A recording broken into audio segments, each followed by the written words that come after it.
Good afternoon or good morning for the candidate. I hereby open the meeting of the Doctorate Committee of Guru Prasad Krishnamoorthy.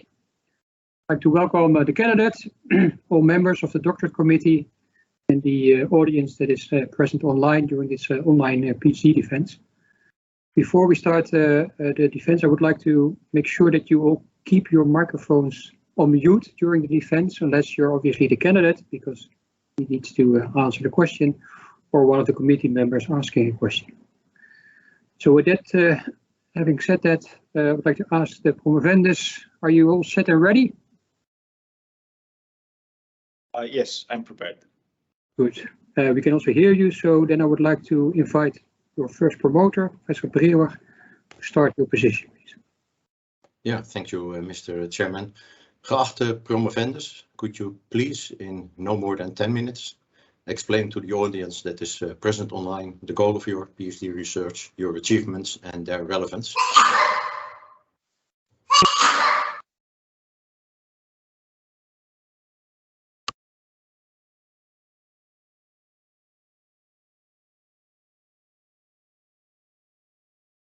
Can you all see my slide?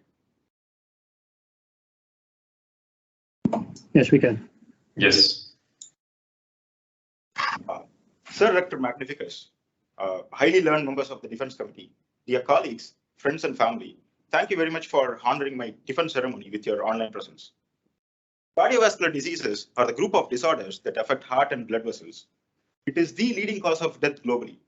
In 2019 alone, close to 19 million people died out of cardiovascular diseases. So diagnostic imaging is vital in early detection, monitoring, and management of cardiovascular diseases. Out of all the imaging modalities, MRI is unique because it can provide information about different aspects of cardiovascular diseases in a single examination. On top of that, MRI is invasive. It has no harmful ionizing radiation. Despite all these benefits, MRI is still not widely used for cardiac imaging in clinical practice because of some of its limitations. MRI is very expensive to install and maintain.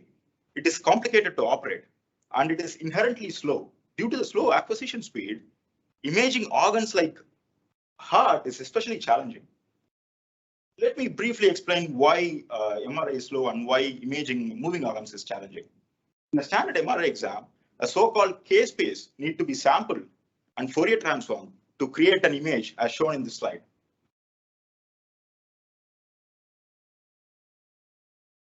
Because of physiological and physical limitations, sampling this K-space is generally slow. And on top of that, K-space is traditionally sampled with Cartesian trajectory for several good reasons. And it usually works very well. As shown here, we get a beautiful image. However, for some reason, if the object or the patient moved during the examination, or if the organ itself is moving during the examination, it provides a corrupted image as shown here. Imagine then imaging heart in MRI. It is contracting in one part, and it is also moving up and down due to respiratory motion. Here are the challenges of cardiac MRI. First one is the contractile motion. So to freeze the contractile motion of the heart, ECG is used to synchronize the acquisition in a typical exam. Mitigating respiratory motion is still a major challenge. Breath holding is a standard approach. So in a typical cardiac exam, patients are asked to hold breath multiple times. These multiple breath holds are not only inconvenient to most patients, it is also not an option for some. And on the other hand, if for some reason the scan takes long acquisition times, you cannot ask the patient to hold breath for such a long time. So a natural way is to perform a free breathing scan by accepting data only in a short respiratory gating window. However, gating efficiency is typically less than 50%, and it doubles the already long acquisition times. So there is a clinical desire to perform cardiac MRI in free breathing without respiratory gating. There are several ways to approach this problem. One of the ways is to use a non-Cartesian K-space sampling that is inherently robust to motion. Radial is such non-Cartesian trajectory that is inherently more robust to motion because of how it samples the K-space. Here I'm showing two images, one acquired with Cartesian trajectory and another one acquired with radial, in a free breathing manner. As you can see, the Cartesian image is severely corrupted with image artifacts, which obscures the anatomical details. Wherein in radial image, there is still some artifacts, but you still can appreciate that the anatomical details there. So it is safe to say it is easier to minimize the respiratory motions in the radial image than in the Cartesian image by doing some kind of smart reconstruction, other than just doing Fourier transform. And this very idea is my PhD thesis. So do an ungated free breathing acquisition, but take care of all the motion in the reconstruction.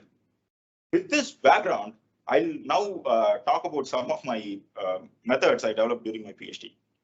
The first method, the objective of this method is to obtain a free breathing 2-day cine data set for left ventricular functional assessment with no respiratory gating. To achieve this goal, I've used a multi-slice 2D radial trajectory with ECG synchronization to freeze the contractile motion of the heart. To minimize the respiratory motion, we have developed a new technique called RetroAct. In a nutshell, RetroAct takes the unitless respiratory signal from a motion sensing camera, and it performs some motion correction in the K-space to provide a motion clear reconstructed image. To validate this method, we have compared it with the standard breath-hold Cartesian cine in 9 volunteers. Here is a summary of the results. So in a free breathing radial dataset, retrospect minimized motion artifacts substantially and provided significantly improved sharpness. And when compared to the breath-hold Cartesian acquisition, RetroAct with free breathing radial with RetroAct motion correction provided similar sharpness and similar ventricular functional parameters. And please note that this radial data set is acquired completely in free breathing, and this Cartesian data set is acquired in 6 breath holds. So in conclusion, free breathing 2D radial cine with retrospective RetroAct motion correction is a promising alternative to breath-hold Cartesian cine. Let's move on to the next method. Bit of background. In the literature, there is a 3D radial trajectory, novel 3D radial trajectory proposed based on spiral phyllotaxis, which has beneficial properties for cardiac imaging. However, this conventional method only supports fixed anisotropic field of view. For example, if you're, the object that you're imaging has a different shape than the field of view as shown in the image in the bottom, your acquisition may be less efficient. The objective of this method, the second method, is to implement a novel 3D radial trajectory with spiral phyllotaxis that supports variable anisotropic field of view. In this example, in the right bottom image I show here, we adapt the field of view to match the shape of the object such that the scan become more efficient. So the proposed VASP method was compared to conventional spiral phyllotaxis on human subjects and phantom scans. So here is a summary of the results. As you can see in this plot, VASP method is more efficient than conventional spiral phyllotaxis for most FOV shapes. As an example, for an oblate spheroid FOV shape of ratio 100:35, VASP is 3 times faster than conventional SP. On the other hand, when the acquisition time is fixed, with VASP, by adapting the FOV shape to the shape of the object being imaged, we can minimize aliasing artifact for a given scan time. As you can show, as shown in the image in the right, you can notice that the minimized aliasing artifact shown by white arrow. So in conclusion, VASP is either faster than conventional SP, or it can provide better image quality for the same scan time, depending on the shape of the object being imaged. Let's move on to the third method, which is the objective of this method is to obtain coronary MRI angiography with 100% respiratory gating efficiency. To achieve this objective, I've used VASP trajectory as the acquisition method and performed the scan without any respiratory gating. And to minimize the respiratory motion artifacts, we have developed a novel technique called top nav. In a nutshell, 3 orthogonal projections are acquired before each segment of this acquisition. And the complementary information available in this 3 orthogonal projections are used to obtain respiratory motion in physical units. As you can see in the video shown below, the red moving part is a blood pool within the heart. And in the bottom, this top-now method can estimate the motion of the heart from the heart itself in 3 directions. So once you get this motion, in the case space, motion correction is performed retrospectively. To validate this method, we have compared it with the standard gating approach in 6 volunteers. And here is the summary of the result.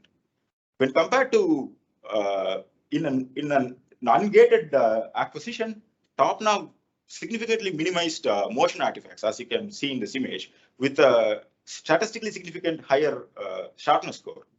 And when compared to the standard gating method, top-now method performed equally well in terms of the measured sharpness and vessel length. Please note that the standard gating method took more than twice the scan time as the top-now method. Conclusion, we can say that in half the scan time, we can obtain whole heart coronary angiography using top-now method with acceptable image quality. And in this slide, I would like to summarize my work. First one is RetroAct. It's a free breathing cine method that allows 100% respiratory gating efficiency and provides comparable image quality as breath hold Cartesian.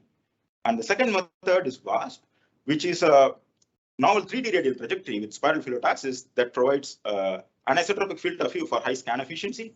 And the third method is a top-now, which is a 3-directional motion detection and correction method.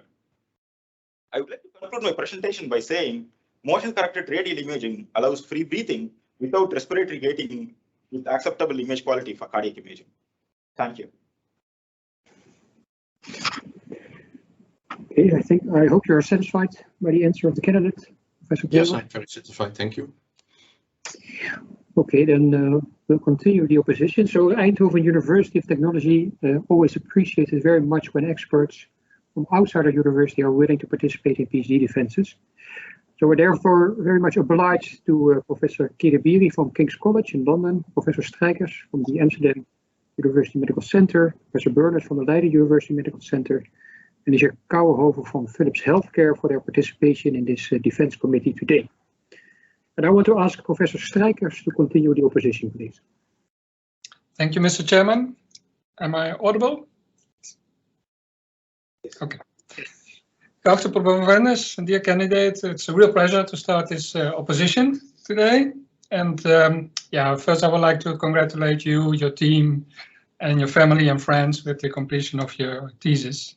As you may know, accelerated MR imaging, cardiac MR imaging is dear to my heart as well. And in fact, I got some new inspiration also to maybe apply some of your methods that you have developed also to mouse imaging, actually, which we always do in free breathing because they don't comply with holding their breath.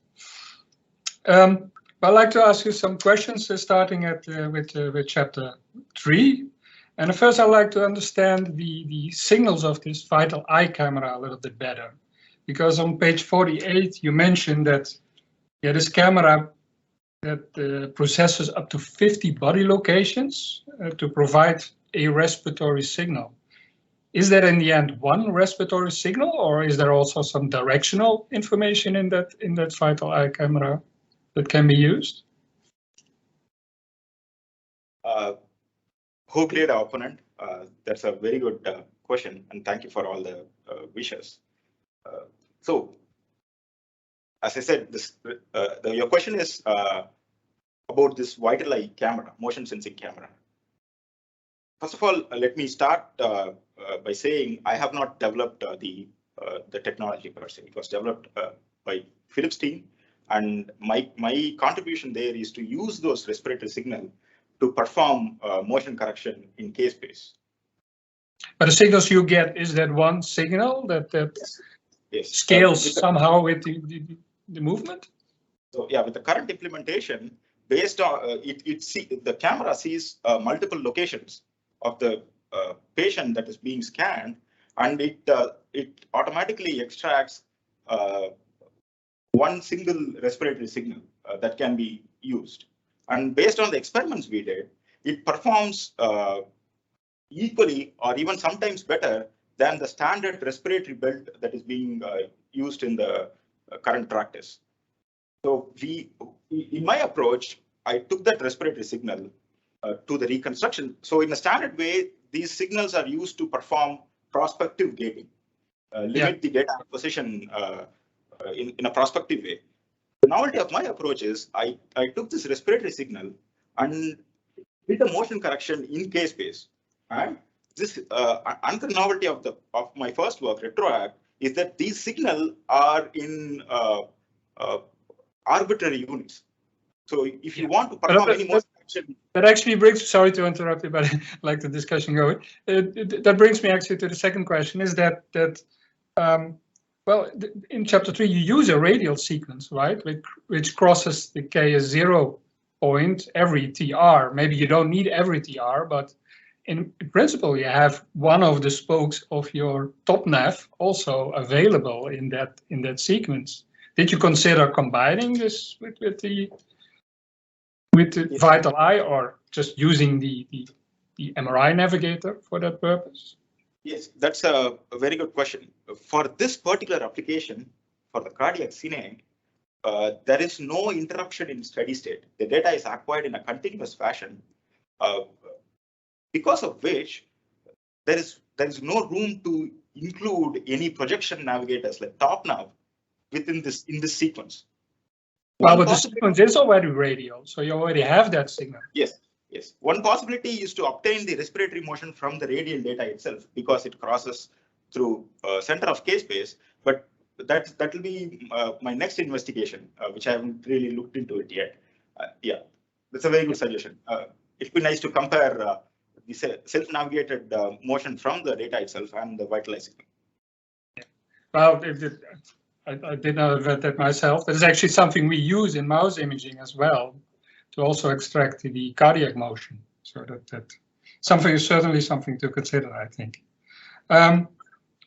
Yeah, in the same chapter you mentioned that, well, the normal pencil beam tracking of respiratory motion is sometimes hampered by irregular breathing, and people do not comply, do not feel comfortable in the scanner and start to breathe irregularly or actually in sync with some of the scans that sometimes happens. So did you test your method, whether it's more robust to that kind of behavior in the scanner? If I look at the patterns on page, I think they're on page 61, the breathing patterns, they seem very, very regular, actually.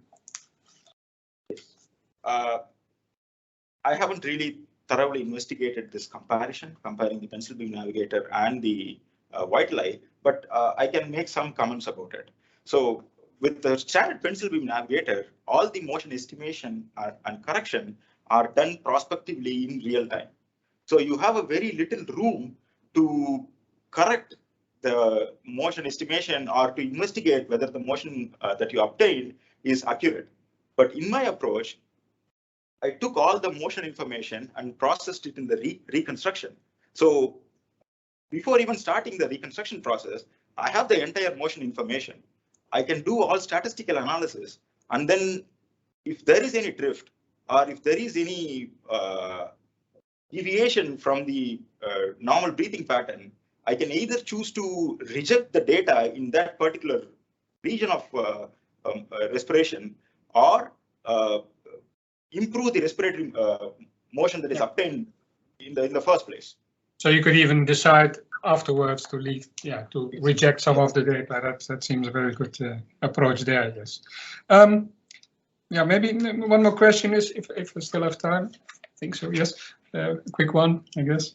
In the images on page 64 and 67, you very much guide us with the red arrows to where we have to look, of course. But I mean, it's maybe a little bit the printing quality. I thought in your presentation was better visible. But if I wouldn't have seen the red arrows, I would have made it.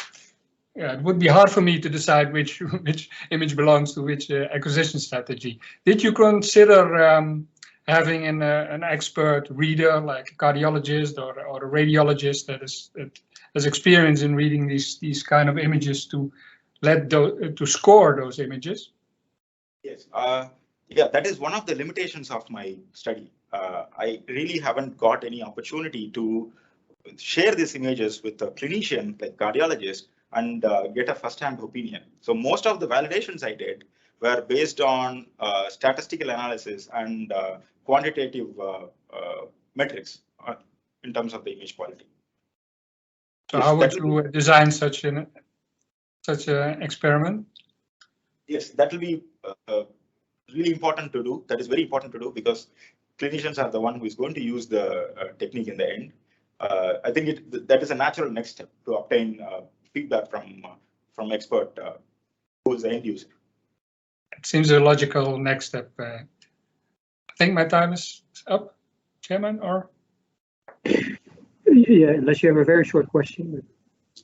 I'm very satisfied with your answers, candidate, and I give the word back to the chairman. Thank you. Thank you very much, Professor Strijkers. The opposition will be continued by Professor Kiribiri. Dear Chairman, panel members, and the active promovendors, thank you very much for the nice and clear presentation of your experimental methods and results. I think your thesis and your work is particularly important because cardiac MR, even though it has a class 1 level of evidence A indication now worldwide, including the European and American guidelines, effectively is not used as a first-line method. Sometimes due to concerns about how long it takes to acquire the images, and cardiac CT is sometimes used as it's perceived to be faster. And I welcome you concentrating on CT imaging as this is the part of the examination which is most frequently used according to the SCMR registry. Now, I would like to start focusing on the first two experimental chapters and the methods you have described for CT imaging. I would like to ask you to please comment in comparing the two methods on the pros and cons of each method. And then if you could tell us which method would you start using if you had to set up a new clinical site where fast cardiac MR scanning is a requirement. Thank you. Okay, opponent. Thank you for the comments. I want to better understand that question. So which two methods you want me to compare and contrast specifically? Yes, so I would like to please discuss the two methods that you use to accelerate the acquisition of CT images in chapter 3 and 4 in comparison. So what are the advantages of one method and what are the advantages of the other method? And then if you had to pick one, which one would you, let's say in a different way, which one would you translate into a CE mark product first? Yes, thank you for that very good question. Okay, so let me first explain briefly the difference between this method in third chapter and the fourth chapter. The third chapter focuses on 2D radial method acquisition, and the fourth chapter focuses on 3D acquisition, 3D radial acquisition. So one of the advantages of doing a 2D approach, a 2D cine approach, is that you have a inherent contrast coming from the blood through plane blood flow. So you get, it works very well. The contrast is great. But on the other hand, with the 3D approaches, because of the saturation effect, the inherent contrast between myocardium and blood is very less. So you may have to do some, you may have to take some special approaches. For example, you can use a contrast agent to increase the contrast between blood and myocardium. But the 2D approach has that inherent contrast. This is one of the advantages. The limitation with the 2D approach is that to cover, for example, to cover the entire left ventricular, first, you have to make a difficult planning, which are only limited to very expert technologists who can do cardiac planning. And the second thing is, even if you do free breathing, there are chances that each of these images are acquired at different respiratory states. They may not align very well. On the other hand, a 3D approach, the planning may be very easy because you can just position an FOV on top of the heart and start the scan and take care of all the planning retrospectively. But even in 3D, you have to do the planning. You may have to do it. You have to do it retrospectively here. In this case, you have to do prospectively. But the difference is, when you do retrospectively, the patient is not on the MRI scanner. You can maybe push the images to some other center or some other place where an expert technologist who can do the retrospective planning. And other differences in terms of the acquisition time, this 2D radial imaging, because you are already limiting the field of view to a very short region, your acquisition speed is relatively much faster than the standard 3D methods, because you may have to cover a much larger FOV and it requires sampling much more data. So to answer that question about which I will implement first in product, because this 2D method, 2D cine method is the standard practice, it is being used everywhere.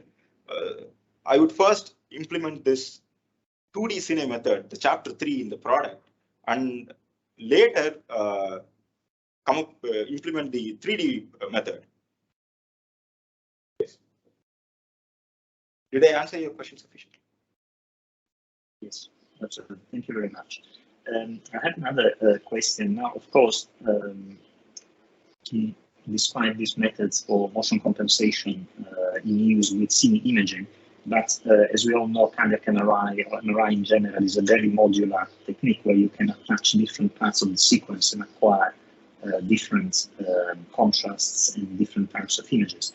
So I was wondering if you could give us an idea whether you think that the same approach, let's say WASP, for instance, for cine imaging, could be applied for other techniques such as 4D flow, for instance, and whether you think that top-nav could be applied in the future to techniques like late edge enhancement or three-dimensional T1 or T2 mapping. Yes, thank you for that fantastic question. So I presented two different motion correction methods. One is retroact. So the retroact, it's basically a retrospective method which can take any unitless respiratory signal and it can calibrate this respiratory signal with the data itself and perform motion correction in the k-space. The advantage of this method is this unitless respiratory signal can come from any source. It can be from a motion sensing camera, or it can be from a respiratory build, or it can be from a self-navigated acquisition, like for example, getting this motion information from the radial data itself. And in terms of the motion correction, it is not specific to one specific trajectory like radial. It can be applied to any non-Cartesian or even Cartesian trajectories. So it has this broad application that can be used for different types of motion corrections. You can also use that method to not only to do different kind of sequences in cardiac imaging, you can also use the technique to do motion correction for liver imaging, for instance.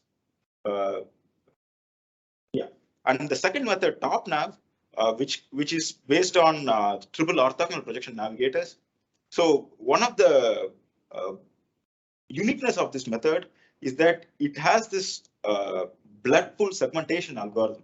It uses the complementary information from these three orthogonal projections and performs a blood pool segmentation, because when you perform a projection in a SI direction, it is basically a Fourier transform of all the data in this direction. So you have signal coming from shoulders and other regions which superimposes on the blood pool within the heart. So yeah, in a balanced SSFP sequence that I've used, blood pool appears bright. Even then, maybe because of poor fat saturation or anything, this bright fat signal may get superimposed. So this blood pool segmentation is very critical in obtaining a reliable motion information in physical units from this top-nav navigator. If you want to apply this top-nav for other sequences, this segmentation algorithm may be adapted for a different contrast. Once it is adapted, then it can be translated to other sequences and contrast, for example, gadolinium enhanced, or say, for example, 4D flow. But this retroact method is much more general and it has much broader applicability. It can be applied to different types of acquisitions and contrasts. That's right. Thank you very much for the very comprehensive explanation. Thank you very much, Professor Kiribiri, then I would like to ask Professor Bird to continue the opposition, please. Ja, geachte promovendus, I'm very happy to sit in this committee here. You see me, I'm not wearing a hat. The reason is very simple, because I'm on vacation and I interrupted my vacation for this very reason. And I'm very happy to do so because I appreciate your work very much. Just to say this, I love this auto navigation with a definite link to matrix, to numbers, to millimeters and displacements and things like that. I like very much your model-based reconstruction kind of approach. And I like the ambition to benefit from all the acquired data. Do not waste a single thing. And you did very well. But coming back very, very gently to the sampling scheme we are using, the radial imaging, actually the sampling scheme MRI started with.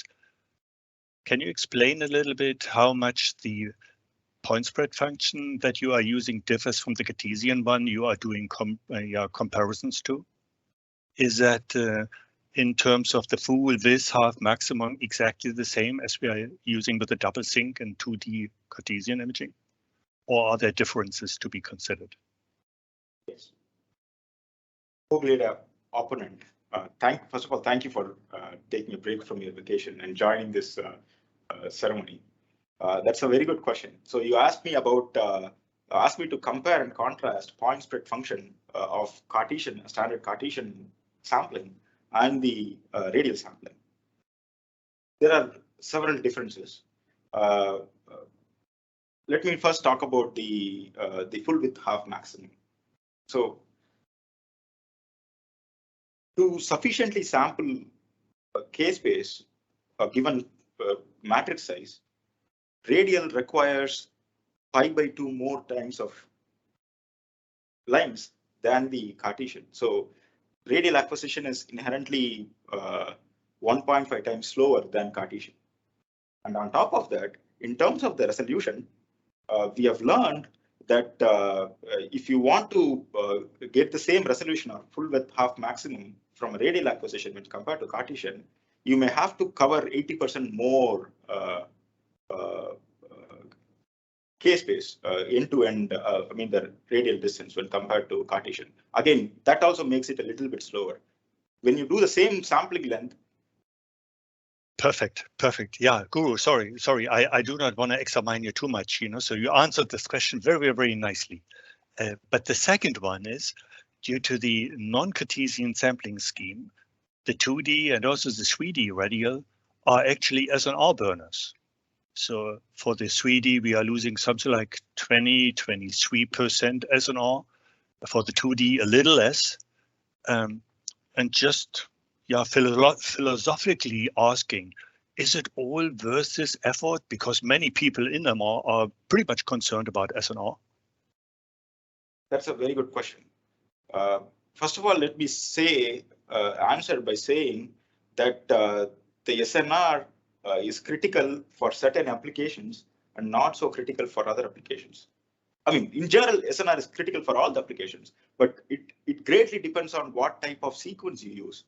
For cardiac imaging specifically, we for cine and coronary MRA, we use balanced SSP sequence with a relatively large flip angle. So there is already a very high inherent SNR that is coming from the sequence.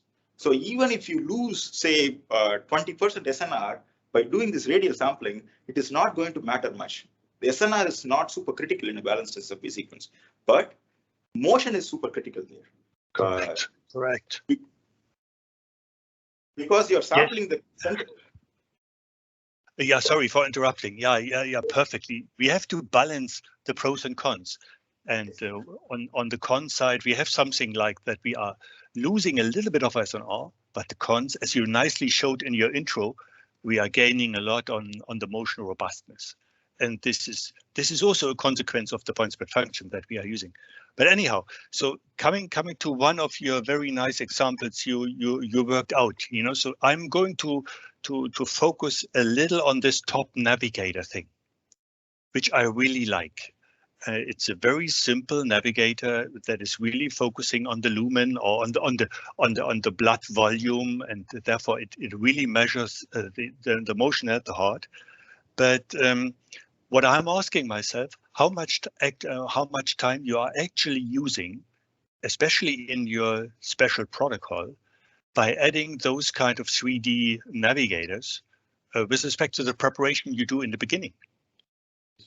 That's a very detailed question, and I like the fact that you asked me that question. So what we did, the approach we took is because it's a segmented acquisition. K space is acquired, a segment of K space acquired at the end diastole of each cardiac beat. And rest of the times you don't acquire anything, so you lose a steady state. So before each segment, you may have to add some startup pulses to reach the steady state, and these are all anyway thrown away. It is not being used for any image reconstruction. So what we did in this top-down approach is that in a standard way, standard sequence, you have close to 6 to 10 startup pulses.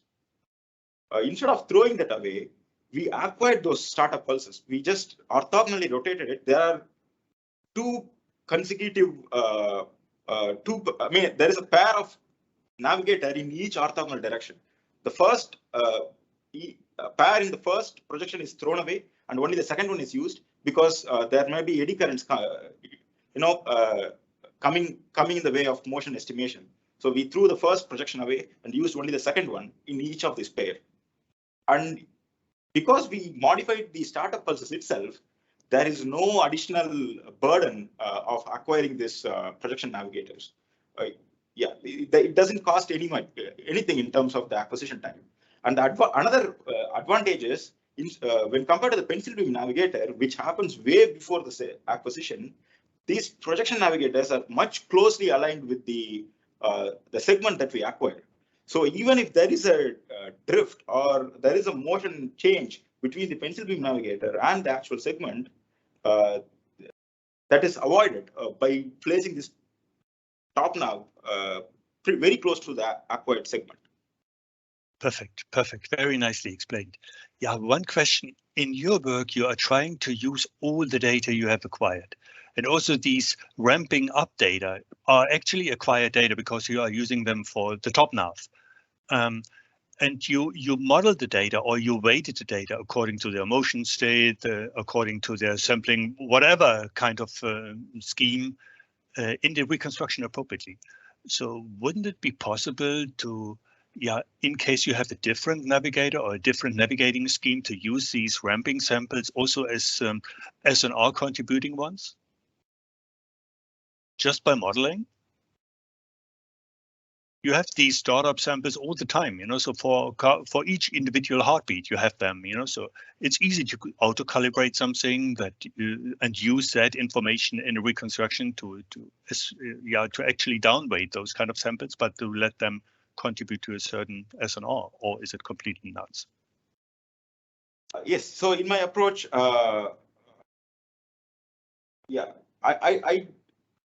I personally do not think it is a very good idea to use those data in the reconstructed image, because in each shot or each segment, you acquire this projection navigator in the same direction. And if you include all the data in the reconstruction, you are actually changing the density of that particular projection so different from the other projections that may further reduce the SNR. It may be counteractive than the benefits you may get out of it. Perfect. Regarding this top navigator approach, one further little question. Could this principle also apply to Cartesian sampling schemes? Yes, it can be straightforwardly applied to Cartesian sampling scheme. But the caveat is we used 3D radial acquisition here, which is inherently robust to motion. And the motion correction that we performed is rather basic. So we just performed a bulk shift in K-space, a kind of a linear phase shift in K-space to shift the data. Because it is the acquisition itself is so forgiving in terms of the motion, this worked very nicely. But when you do it for Cartesian, this may not work out very well because it's very difficult to mitigate all this kind of wraparound artifacts that you get in Cartesian. Yeah, thank you very much for your very clear answer. So yeah, I'm happy with the answers the candidate has given to me. Thank you very much. Thank you very much, Professor Bernard. Then we'll continue the opposition by the secretary of this committee, that is Professor Michi. Yes, thank you, Mr. Chairman. Geachte promovendus, first of all, I'd like to congratulate you and your promoters with this excellent work contributing to cardiac MR.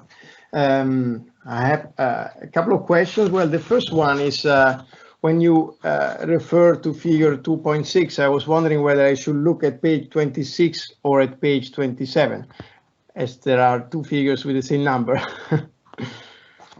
Now, referring to page 27, so you have all the different say strategies to fill the case space that you're showing here, and you went for radial sampling. I was wondering whether you can elaborate a bit more on the, of course, radial sampling has a number of advantages in terms of robustness to motion because of the oversampling of the center of the case space, but especially because you spread over the different directions the emotion artifacts and goes. On the other hand, you also have this, in relation also to the previous questions, you have this undersampling of the outer case space that might result in for instance, in lower accuracy for fine details.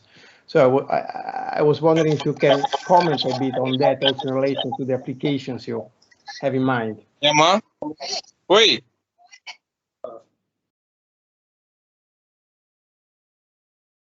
Yeah, there was an interruption. I think it was taken care of, so please continue. Okay. Please go ahead. Hoagland opponent, thank you for that wonderful question. So you want me to basically compare and contrast the advantages of radial sampling over, say, standard Cartesian sampling? Is that the yes, can be over Cartesian, but in general, well, if you can elaborate on the fact that you are undersampling and the effect of undersampling the outer case space. Yes. So one of the nice advantages of radial's point spread function is that it is very robust to undersampling. The kind of artifact you get in the aliasing artifact you get in the image is much more incoherent when compared to standard Cartesian acquisition. So even without doing any kind of special advanced reconstruction, say parallel imaging, radial acquisition is still already robust to some undersampling. You get finer details. And when it is combined with, say, for example, parallel imaging technique, because of the G factor and everything, radial undersampling, with radial you can push even further when compared to Cartesian undersampling. And when compared to 2D radial and 3D radial, especially through 3D radial sampling, true 3D radial is much more robust to undersampling than, say, for example, a different way of sampling 3D radial is by doing stack of star approach, because you have Cartesian in one direction and radial in other direction. You are limited with how much undersampling you can do in the slice direction. But with 3D radial, you can do undersampling in all these three directions, and it will be still the aliasing artifact will be still benign. On top of this, it also greatly depends on the kind of information you have in the image. In case of cardiac imaging, for especially coronary artery, you basically suppress a lot of tissue by doing FATSAT and also doing some T2 preparation before the acquisition. So only the data is already sparse. So in this particular example, in this particular application, the amount of undersampling you can do with radial is much farther than the amount of undersampling you can do, for example, in a FFE sequence or a T1 weighted sequence. I would like to connect with this with this statement. In fact, yeah, undersampling, it's in the case of radial sampling an advantage in the sense that it can lead to several strategies for acceleration by further also subsampling the radial lines that you are actually covering. I was wondering in this direction if you could elaborate on your view on the role of emerging techniques based, for instance, on deep learning, where you can actually jointly learn optimal subsampling with the reconstruction of the image in order to further accelerate the acquisition. Yes, that's a very good question. Yeah, okay, let me formulate that the answer for that question.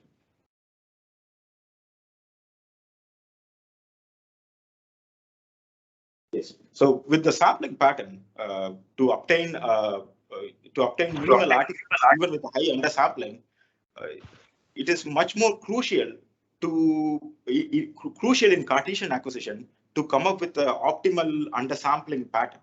But with radial, the undersampling pattern is already near optimal, I would say. So even with techniques like deep learning based subsampling optimization, it may not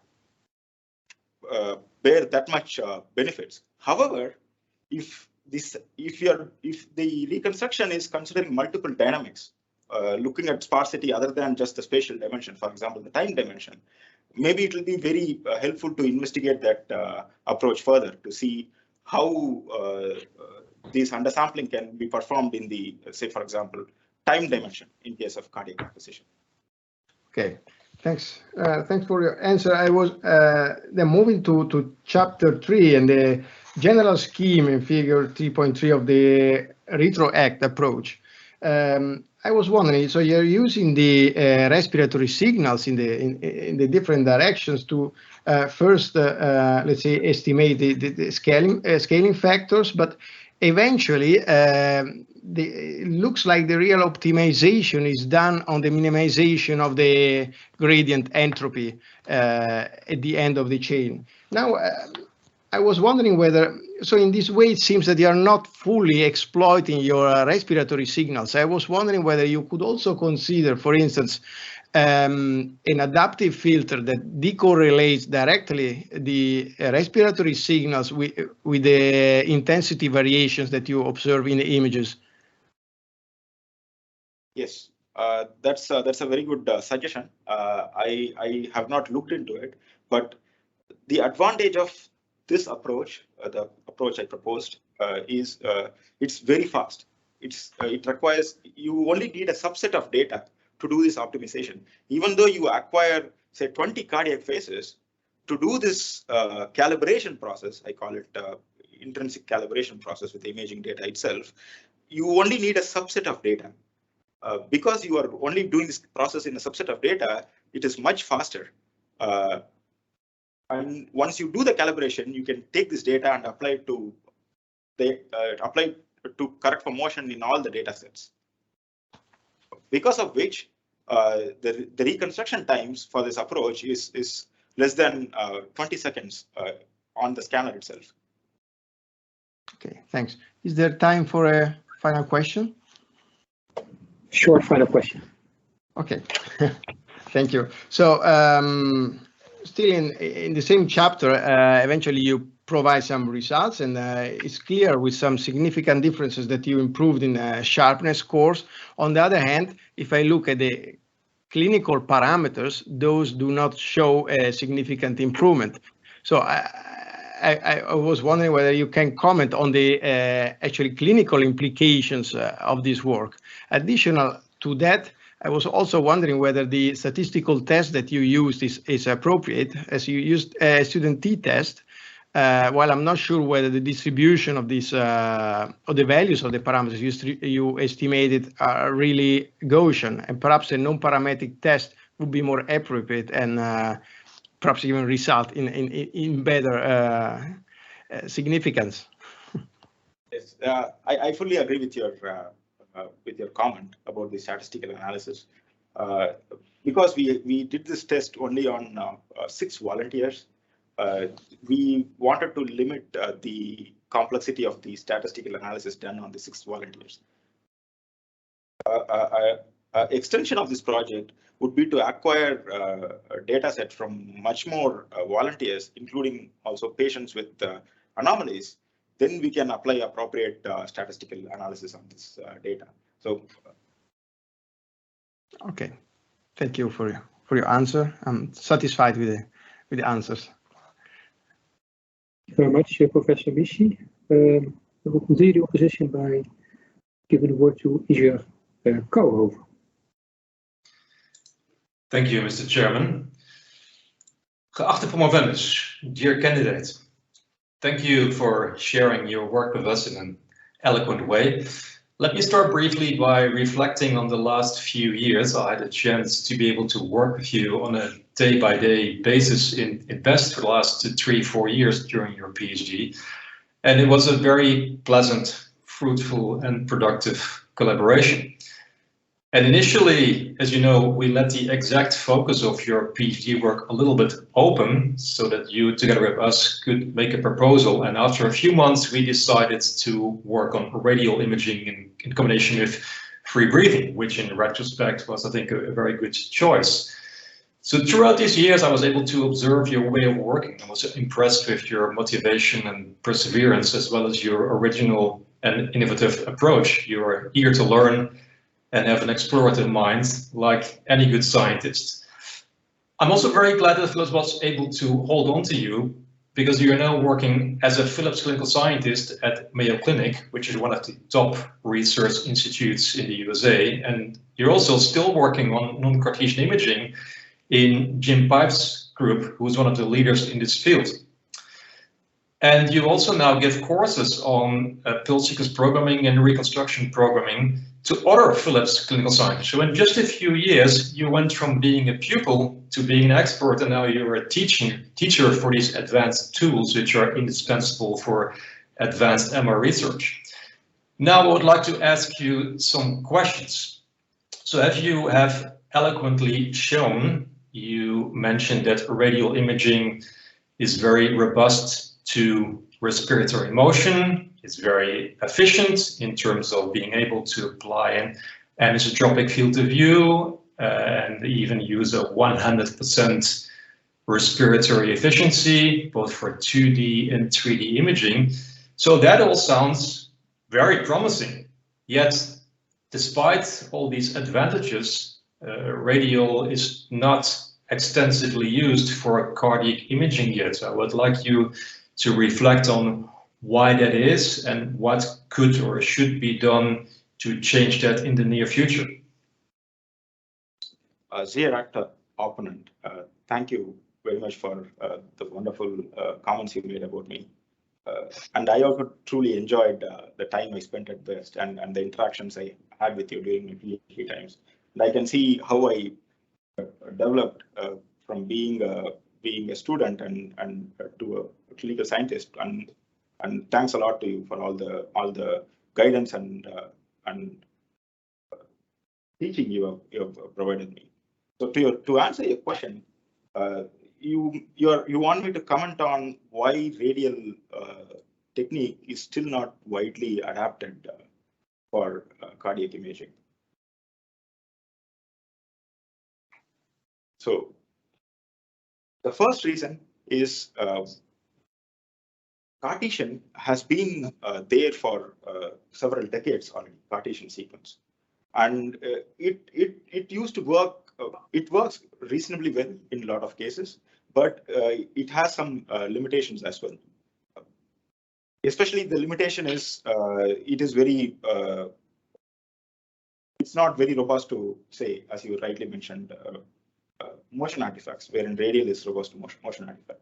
Only in recent years, because of the advancement in all the hardware and the software capabilities we have in the MR system, this radial is gaining back the attention. One of the very first experiments done in MRI was radial, but it was soon replaced by Cartesian because of the demand radial had on all this system accuracies, they would call. because we have a more accurate scanners now, which has more accurate gradient systems and so on and so forth, only because of which it is slowly gaining the attention. There are already products out there based on radial. Even Philips has product based on radial acquisition, and that mainly addresses issues with respect to motion. Specifically in cardiac MRI, it is still not taken the leap because we don't have we are yet to implement all these advanced reconstruction strategies in the platform itself. So, for example, with Cartesian, you have we already had SENS, which already reduced the acquisition time to a great extent, and then we had compressSENS, which reduced the acquisition even further. But theoretically speaking, both the SENS and compressSENS can be readily applied to, or can be applied to radial as well. And it may work even better in radial because of the point spread function and the benign aliasing artifacts, the beneficial properties it has. So I think the adaptability of radial is slowly taking place, and because, for example, Philips has already has a radial as a product, we now have all this compress sensing and all this acceleration techniques growing along with the, becoming more compatible with the radial acquisition techniques. And I believe it's only the matter of time. In the near future, we'll have cardiac MRI sequences based on radial acquisition. And once we figured out all this acceleration techniques for radial, I don't see any reason to go back to Cartesian for cardiac imaging because of all the advantage benefits we get from radial acquisition. One of the another limitation with this radial reconstruction is that it requires this so-called gridding. With Cartesian, you can straightforwardly apply a Fourier transform to get the image, but for radial, you have to apply gridding and then to get the Fourier transform to get the final image. Especially for acceleration techniques, to take care of the data consistency, you may have to do this multiple times for a given reconstruction. This is time consuming, but with the advancement of all this hardware like GPU and the advancement of software capabilities, we are very close to getting radial-based cardiac MRI sequences. That's right. Thank you for your answer. I'm satisfied with your response, and I hand over to the chairman again. Thank you very much. So we still have, fortunately, a couple of minutes left for your second promoter. That's Professor Blij. Thank you, Mr. Chairman. Geachte promovendus, first of all, my heartfelt congratulations with this beautiful work. And it's admirable that you managed to complete it, even though you not only changed employer, but also continent and family status. Now that you're very close to obtaining the degree and close to becoming an official scientist, I'd like to ask a more philosophical question. And given your current job, you're in a good position, I think, to discuss this. So, to advance clinical care, how do you think we can achieve optimal progress? Should science follow the clinicians and produce what they desire, or should the clinicians follow science? Who will lead a promoter? That's a fantastic question. I think both should go hand in hand. On first hand, so I consider myself as a tool maker. I like to be a tool maker. I create tools for clinicians to use to diagnose and to improve the patient care. So my strategy is to provide tools that are useful for the clinician. So this is one approach. Like science should focus on, especially the developments in magnetic resonance imaging, should focus on the clinical need and the clinical.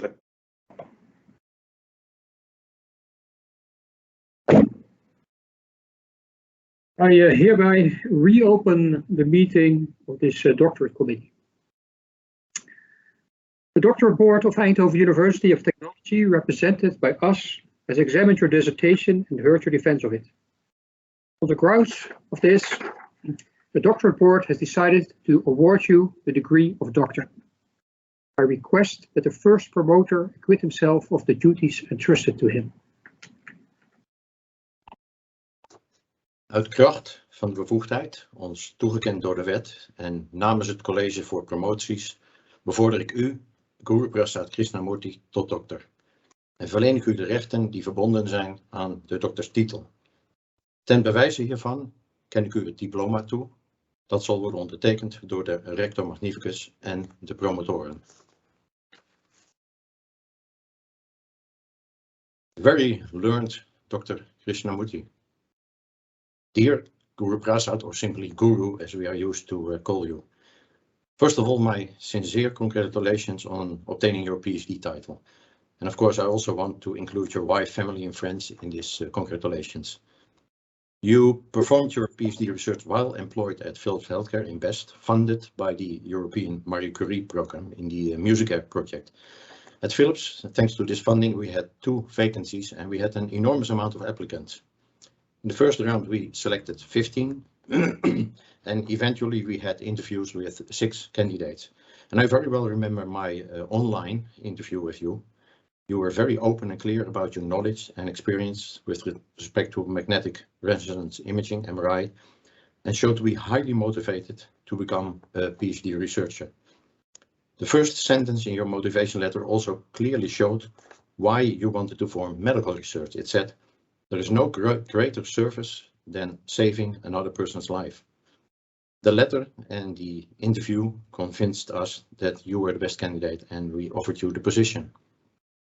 Now your journey to this PhD title is quite remarkable and significantly different from that of most PhD researchers that directly start their research after first having received their bachelor and thereafter their master diploma. After high school in India, you first worked at a company called HCL as a test and repair engineer, servicing desktop computers in schools and hospitals. But your curiosity to learn more about technology and healthcare made you decide to quit the job and complete a bachelor in biomedical engineering. You then took a job as key account manager in India at a large healthcare company with the name starting with an S, where you took care of high-end imaging business for about 3 years. But this job was actually too far from your original ambition, because already when you were very young, you had the desire to become a scientist. Therefore, in 2013, you moved to the USA and pursued a Master of Science in Biomedical Engineering at Drexel University in Philadelphia. And while doing this master, you also worked as a student researcher at the University of Pennsylvania. And in this role, you developed new techniques to image biomarkers of osteoarthritis in the human knee using 3D and 7D MRI. So that was your first encounter already with MRI. And actually your first ever publication in the highly ranked Magnetic Resonance and Medicine journal already originates from that period. And then in 2015, you decided the time was right to make your dream come true, become a scientist by acquiring the PhD title. Now, originally, your project at Philips would contain research on MR imaging and image analysis. But we soon realized that that was too ambitious, and we decided to entirely focus on fast motion insensitive imaging of the heart. And for many reasons, your PhD project was a true challenge. First of all, you only had 3-year funding, while in the Netherlands, most PhD projects take 4 years.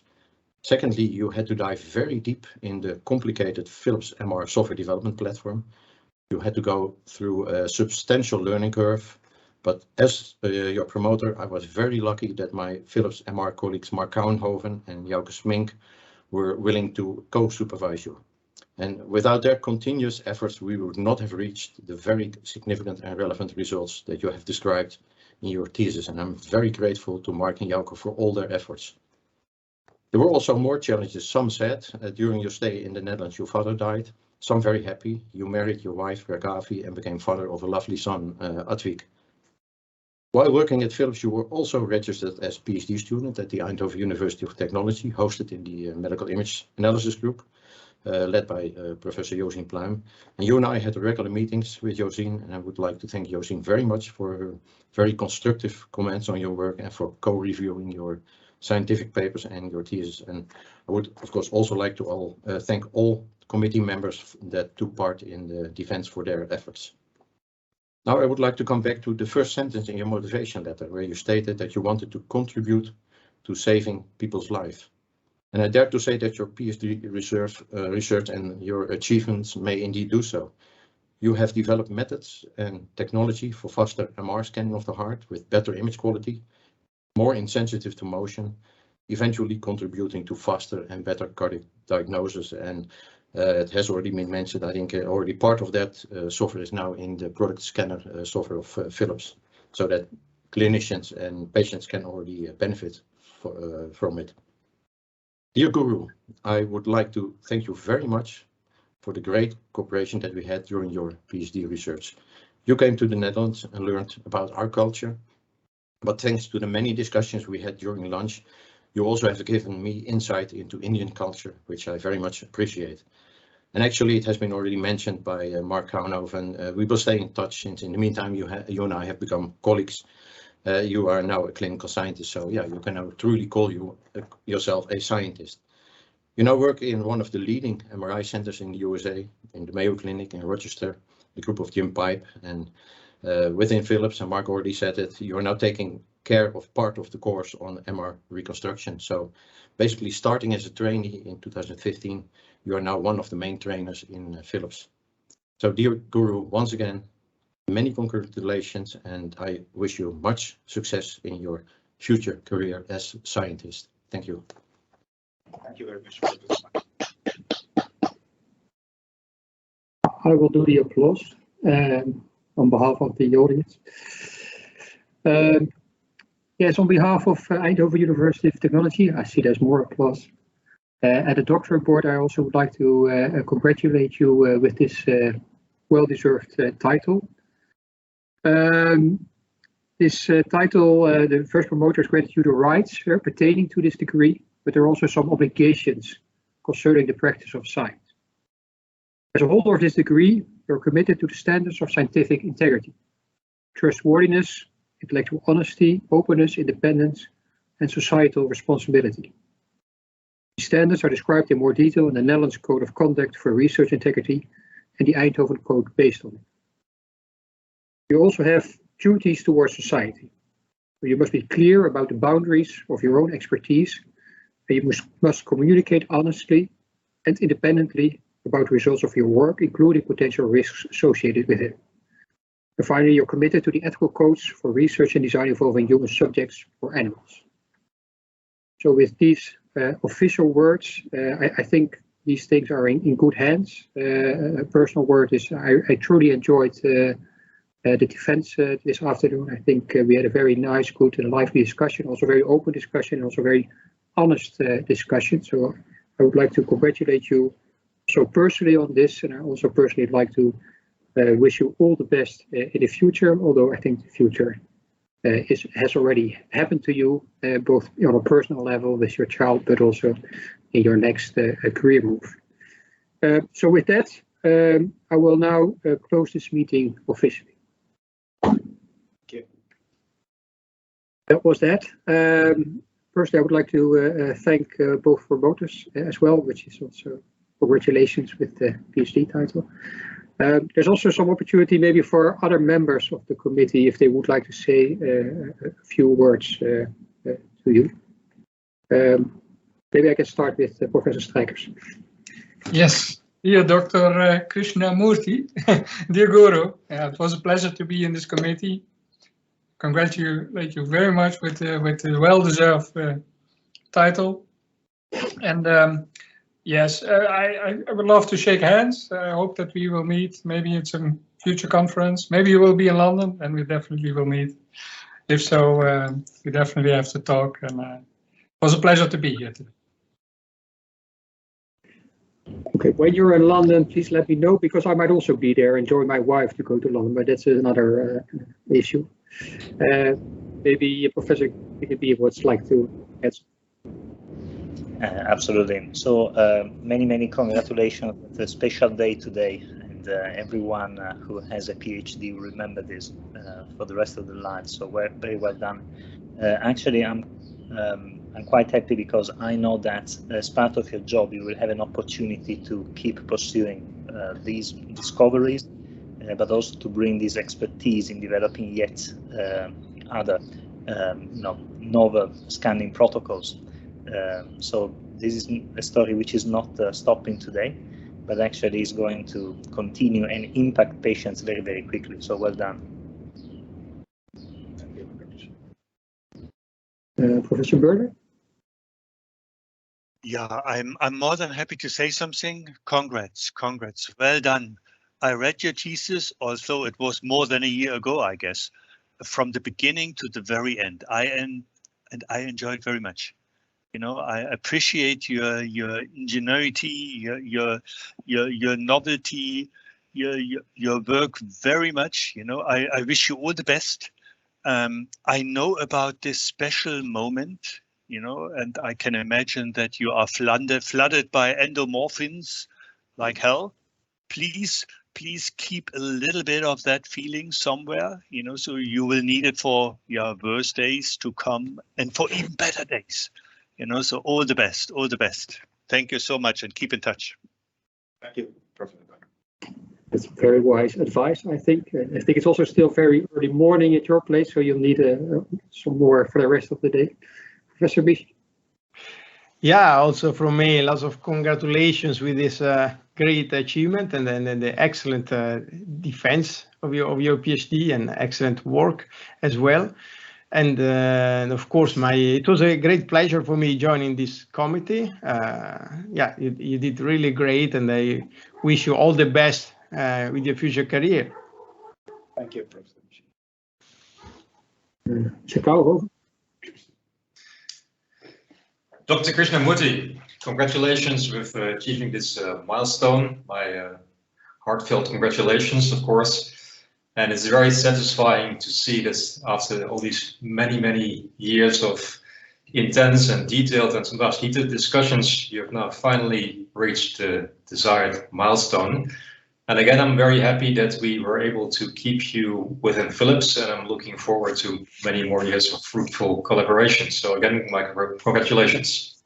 Thank you, Mr. Bukova. Okay, so yeah, like I said, it's a little bit unsatisfying ending. Normally you would have a drink, but we'll have to postpone that, I think, to some later time. We can keep this session open if there's other people that would like to interact with you. That is fine, but for now, the committee members, if they want, they probably need to will withdraw. And like I said, I hope you still find a way to celebrate this well-deserved title. Congratulations. Thank you. Bye-bye.